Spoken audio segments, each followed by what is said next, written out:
ಎಲ್ಲರಿಗೂ ನಮಸ್ಕಾರ. ನಾನು ನಿಮ್ಮ ಮಿಮಿಕ್ರಿ ಗೋಪಿ ಮಾತಾಡ್ತಾ ಇದ್ದೀನಿ. ಆತ್ಮೀಯರೇ, ಇವತ್ತು ದಾವಣಗೆರೆನಲ್ಲಿದ್ದೀನಿ. ದಾವಣಗೆರೆಯ ರಾಮ್ ಅಂಡ್ ಕೋ ಸರ್ಕಲ್ ನಿಮ್ಗೆ ಗೊತ್ತಿರಬೇಕು, ದ ಫೇಮಸ್ ಸರ್ಕಲ್. ಈ ಸರ್ಕಲ್ ಅಲ್ಲಿ ಹಾಗೆ ವಿನಾಯಕ ಟೆಂಪಲ್ ಇದೆ. ಅದರಿಂದ ಸ್ವಲ್ಪ ಹೀಗೆ ಬಂದರೆ ಮೋನಿಕಾ ಗಿಫ್ಟ್ ಸೆಂಟರ್ ಅಂತ ಇದೆ. ಆ ಮೋನಿಕಾ ಗಿಫ್ಟ್ ಸೆಂಟರ್ನ ಮಾಲೀಕರು, ಅದನ್ನ ಚಾಲಕರು, ಹಾಗೆ ಅದನ್ನು ಸಂಪೂರ್ಣವಾಗಿ ನೋಡಿಕೊಂಡು ಒಂದು ಉನ್ನತ ಮಟ್ಟದಲ್ಲಿ ತಗೊಂಡು ಹೋಗ್ತಾ ಇರ್ತಕ್ಕಂಥವ್ರು ನಮ್ಮ ಅನಿಲ್ ಕುಮಾರ್ ಅವರು ಇಲ್ಲೇ ಇದ್ದಾರೆ. ಭಾಳ ಒಳ್ಳೆ ಗಿಫ್ಟು. ನಿಮ್ಗೆ ಯಾವ್ದಾದ್ರು ಫಂಕ್ಷನ್ಸ್ಗಳಿಗೆ, ಮತ್ತೊಂದಕ್ಕೆ ಹಾರ, ತುರಾಯಿ, ಪೇಟ, ಮೊಮೆಂಟೋಸು, ಎಲ್ಲ ಮೆಟಲ್ ಮೊಮೆಂಟೋಸ್ ಇರ್ಬೋದು, ಮತ್ತೊಂದು ಮಗದೊಂದು ಎಲ್ಲವೂ ಕೂಡ ಇಲ್ಲಿ ಸಿಗುತ್ತೆ. ಭಾಳ ಒಂದು ಎಕಾನಮಿಲಿ ನಿಮಗೆ ಕೊಡುವಂಥ ಕಾರ್ಯ. ಇನ್ನೊಂದೇನಪ್ಪ ಅಂತಂದರೆ, ಇವರು ಬರೀ ಬಿಸ್ನೆಸ್ ಮಾಡ್ತಾ ಇಲ್ಲ. ಇಲ್ಲಿ ಗಿಫ್ಟ್ ಸೆಂಟರ್ ಇಟ್ಕೊಂಡು ಬಂದವ್ರು ಗಿಫ್ಟ್ ಕೊಡೋದು, ಇದು ಕಳಿಸೋದು ಅದಷ್ಟೇ ಅಲ್ಲ.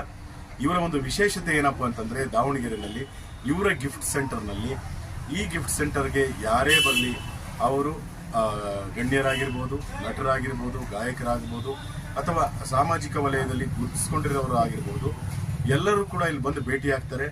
ಅವರಿಗೆ ಹುಟ್ಟುಹಬ್ಬದ ಆಚರಣೆಗಳನ್ನ ಇವರು ಅವರ ಸ್ವಂತ ಖರ್ಚಲ್ಲಿ ಆಚರಣೆ ಮಾಡಿ ಅವರ ಸ್ನೇಹಿತರ ಜೊತೆ ಈ ಗಿಫ್ಟ್ ಸೆಂಟ್ರಲ್ಲಿ ಕೇಕ್ ಕಟ್ ಮಾಡಿ ಮಾಡುವಂಥ ವಾಡಿಕೆ.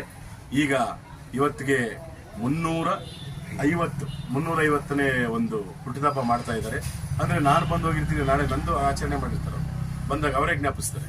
ಇಲ್ಲ ಇನ್ನೊಬ್ಬರು ಆರ್ಟಿಸ್ಟ್, ಇಲ್ಲಿಗೆ ಎಲ್ಲ ಪ್ರಮುಖರು, ನಮ್ಮ ಪ್ರಾಣೇಶ್ ಅವರಾಗಿರ್ಬೋದು, ರಿಷಬ್ ಶೆಟ್ಟಿ ಅವರಾಗಿರ್ಬೋದು, ಎಲ್ಲರೂ ಕೂಡ ಈ ಅಂಗಡಿಗೆ ಬಂದಿದ್ದಾರೆ. ದೊಡ್ಡ ದೊಡ್ಡ ಸಿನಿಮಾ ಕಲಾವಿದರು ಕಂಡ್ರೆ ಭಾಳ ಇಷ್ಟ.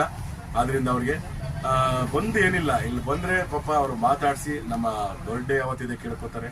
ಅದನ್ನು ಅವತ್ತು ಆಚರಣೆ ಮಾಡಿ ನಮಗೆ ಅದನ್ನು ಜ್ಞಾಪಕ ಮಾಡಿ ಅದ್ರದ್ದೊಂದು ವಿಡಿಯೋನು ಕಳಿಸ್ತಾರೆ. ಆ ಒಂದು ಕೆಲಸ ಅವ್ರಿಗೇನು ಅವ್ರ ಖುಷಿಗೋಸ್ಕರ ಮಾಡ್ಕೊಳ್ಳೋದು. ಆದ್ದರಿಂದ 350ನೇ ಹುಟ್ಟುಹಬ್ಬ ಈಗ ಆಗ್ತಾ ಇದೆ. ಅದನ್ನು ಆಚರಣೆ ಮಾಡ್ತಾ ಇದ್ದಾರೆ. ಮುಂದೆ ಅದು 500 ಆಗುತ್ತೆ, 1000 ಆಗುತ್ತೆ, ಎಷ್ಟಾದರೂ ಆಗ್ಬೋದು. ಅದರಿಂದ ಇವರ ಒಂದು ಈ ರೀತಿಯಾದಂಥ ಒಂದು ಹವ್ಯಾಸ ಭಾಳ ಒಳ್ಳೆಯ ರೀತಿಯದ್ದು. ನಮಗೆ ಗೊತ್ತಿರಲ್ಲ, ಸಡನ್ ಆಗಿ ಶಾಕ್ ಕೊಟ್ಟು ಅವತ್ತು ನಮ್ಗೆ ಕಾಲ್ ಮಾಡಿ, ನೋಡಿ ಸರ್, ನನ್ನ ಅಂಗಡಿಯಲ್ಲಿ ನಿಮ್ಮ ಬರ್ಡೇ ಮಾಡ್ಕೊಂಡಿದ್ದೀನಿ ನೋಡಿ ಅಂತ ಅವ್ರು ಹೇಳ್ತಾರೆ. ಅದರಿಂದ ಇದೊಂದು ರೀತಿಯಾದಂಥ ವಿಶಿಷ್ಟವಾದಂಥ ಸೇವೆ ಅಂತಲೇ ಹೇಳ್ಬೋದು. ಆದ್ದರಿಂದ ನಮ್ಮ ಮೋನಿಕಾ ಗಿಫ್ಟ್ ಸೆಂಟರ್ ದಾವಣಗೆರೆ ಅನಿಲ್ ಕುಮಾರ್ ಅವರಿಗೆ ಶುಭವಾಗಲಿ. ಈ ಕಾಯಕದಿಂದ ಇನ್ನೂ ಹೆಚ್ಚೆಚ್ಚು ರೀತಿಯಾದಂಥ ಕಾಯಕ ಆಗಲಿ, ಇನ್ನಷ್ಟು ಸಮಾಜೋಪಯೋಗಿ ಕೆಲಸಗಳು ನಿಮ್ಮಿಂದ ಆಗಲಿ ಅಂತ ಹೇಳ್ತಾ, ಆಲ್ ದ ಬೆಸ್ಟ್ ಸರ್. ನಮ್ಮ ಮೋನಿಕಾ ಗಿಫ್ಟ್ ಸೆಂಟರ್ಗೆ ಒಳ್ಳೇದಾಗಲಿ. ದಾವಣಗೆರೆ ಸುತ್ತಮುತ್ತಲ ಏನಾದರೂ ನಿಮಗೆ ಗಿಫ್ಟ್ ಬೇಕು ಅಂತಂದರೆ, ಹಾರ, ತುರಾಯಿ, ಮತ್ತೊಂದು ಮಗದೊಂದು ಮೊಮೆಂಟೋಸ್ ಎಲ್ಲ ಬೇಕು ಅಂದರೆ ಭೇಟಿ ಕೊಡಿ. ರಾಮನ್ ಕೋ ಸರ್ಕಲ್ ಹತ್ರನೇ ಇದೆ. ಎಲ್ಲ ಒಳ್ಳೇದಾಗಲಿ ಸರ್. Thank you. ನಾನು ನಿಮ್ಮ ಮಿಮಿಕ್ರಿ ಗೋಪಿ. ನಮಸ್ಕಾರ.